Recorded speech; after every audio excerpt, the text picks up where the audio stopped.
Whenever that St. Mary was there, St. Mary was there. Oh, Miss Daddy, careful, you know. Yeah, man, yeah, careful. Good morning, my beautiful fam. How are you this morning? I am giving thanks, and I hope that whenever you get to watch this video, I'm a little bit dark. Yeah, it's really, it is really, what do you call that now? What do we call that? Overcast on the outside. But I pray that whenever you get to watch this video, it will find you in a good way. If it is that everything is not going good, I just encourage you to pray. Prayer changes things. God is real.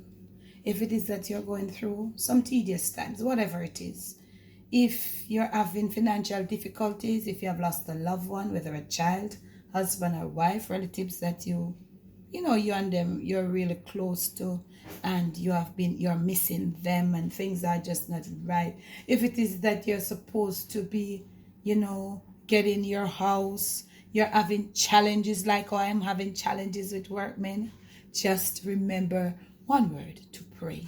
Prayer changes things, and God is real. If it is that it is so hard that you feel like you want to cry, cry a little, not too much, because He is the only one that understands the language called tears.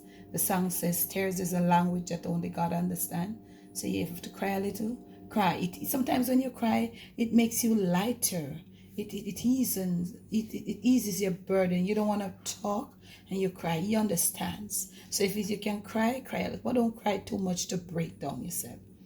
Because these are challenging times and we go through challenges. Remember, it is another beautiful day. Remember to keep your eyes open for the devil. Skip your eye open for Satan and his entourage. Them their yard. They're all over. They're not only on the road. You can be at home. And them come right in there. Go through your family members them. And come right in, come attack you. Remember to pray. Remember to pray for your family. Pray for your children. Pray for your marriage. Pray for your relationship. Because prayer works.